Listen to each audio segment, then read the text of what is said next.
मिठाई लाल और ये रोज भगवान से एक ही वरदान मांगते हैं कि भगवान हमको फिल्म का सुपरस्टार बनना है, जितना जल्द हो सके हमको आप फिल्म का हीरो बना दीजिए। और आज तक ये अपना सपना सजाए बैठे हैं। भगवान कहिया हमरा हीरो बने के सपना साकार करब, कम से कम आजो तो हीरो बना दो। पूरा 250 ग्राम लड्डू तौल के चढ़ाए। हे गाँव के बड़म बाबा दयाल हो जा।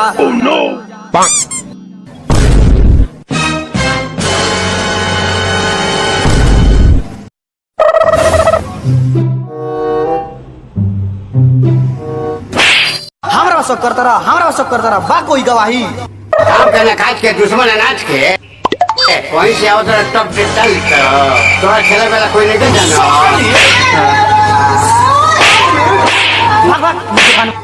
हम ना रहे। जो जो जो जो जो जो जो नतिया जो तोरे से 50 आदमी के जो तोरा जैसा 50 को चेला मिलियो सन।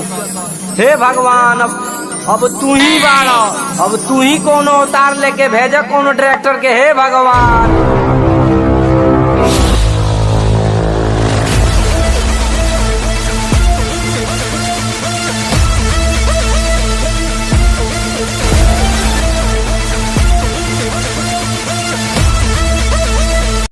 अरे ये तो फिल्म के डायरेक्टर बा, चल तनी भैया से बतावे।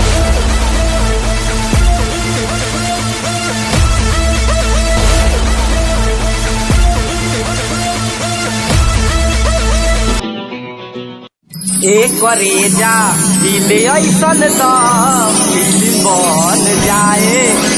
भैया वो प्लेट मजल छोड़ो, एगो बड़का डायरेक्टर के देख के आइल बनी। पहला नंबर लगाओ। लगाओ। हम हीरो बन जाए। हेलो अरे हेलो पलास सर तो है ना मोबाइल वही के बतिया हो जाला लूर बार ना। हाँ हेलो डायरेक्टर साहब गोल लगाओ तनी। हाँ साहब जी, हाँ साहब जी, हाँ साहब हाँ हो जाए। अरे छोड़ ना रे सारा बड़ा पूरा। चल आज सारे अभी कितना दूर बारे 100 किलोमीटर बा भैया। भैया हो दे शूटिंग हो दे।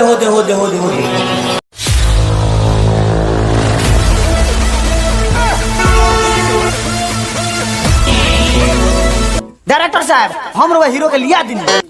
कहाँ बा हमार हीरो? अरे कहाँ बा हमार हीरो? ये बा डायरेक्टर साहब देख के हमरा चौकत काहे बानी? अभी हमार कलाकारी देखले कहाँ बानी? अभी हमार कलाकारी कहाँ बानी? वाह देख लेनी तोर कलाकारी। तू तो लाग लगावल गला डुबा देबे। एक्टिंग के दुनिया में नाम को देवे। लेकिन 5 लाख रुपया लेके आइल बारी की ना? अरे लियावो 5 लाख रुपया। रे सारवा कौना डायरेक्टर के लगे लिया बारी रे? ये तो 5 लाख रुपया मांगता। अब देखत का बारी लियाओ 5 लाख रुपया पेट को। हमरा के जल्दी बनाई ना हीरो। डायरेक्टर साहब देह में बेचैनी भइल बा। अरे तारा बेचैन भइला से हो जाई, पैसा नु लागत है में। केने वो मैनेजर साहब का ऑफिस हो। हाय बा ए मैनेजर साहब लीना हैया मन चेक करवा। सुख से ना हारे जा पड़ी कब हम चेकिंग कर। जब ले पैसा फाइनल ना होई तब ले कोनो हीरो कोनो फिल्म ना। ए डायरेक्टर साहब बनाई ना फिल्म अब। रो मैनेजर साहब का पैसा पेट को गइल बनी। का हो गई? सब सरवर ठगा गइल बड़े, सब भागे के। का सुनता है? हम ऐसा वीडियो बनाऊंगा फाड़ दा सॉरी गामार वीडियो बना। कैमरामैन हाँ जाके कैमरा लगाओ। छाता देव जाके छाता उखाड़ के दूसरा जगह छाता लगाओ। ठीक बा? देखा बेटा मिठाई लाल, आज तो फिल्म के हीरो बने जाता है ना? आज तो इतना मेहनत। बेटा कैमरा वाला अब उन्हें ध्यान नहीं देगा क्या?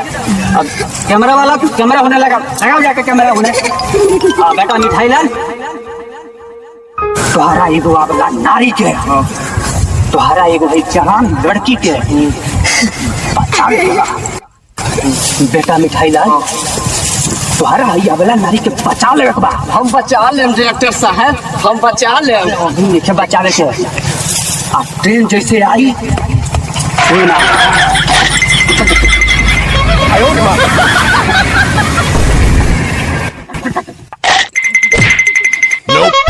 ट्रेन आई, लड़की बैठा रही। हम बचा ले, हम बचा ले। लड़की बैठा रही, लड़की वियोग में दिया घुसेड़ दे सरवा। ओकरा बा हम बचा ले, हम बचा ले।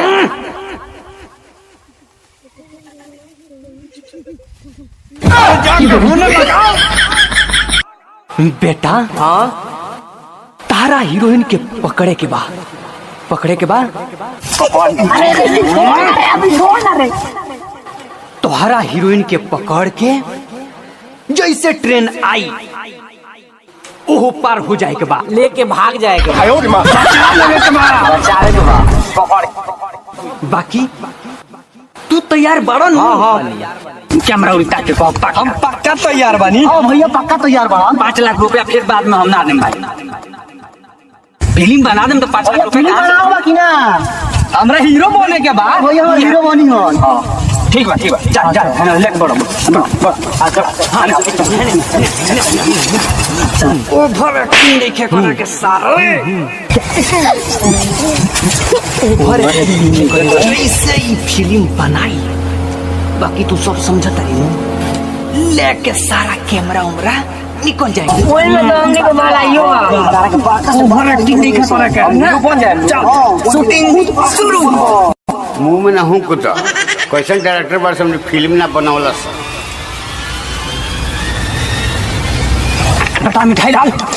देखो ट्रेन आवतिया, तारा है हीरोइन को पकड़े के बाद सीधे उन्हें छोड़ जाएगा। देखो उधर ट्रेन आवतिया। Focus camera action.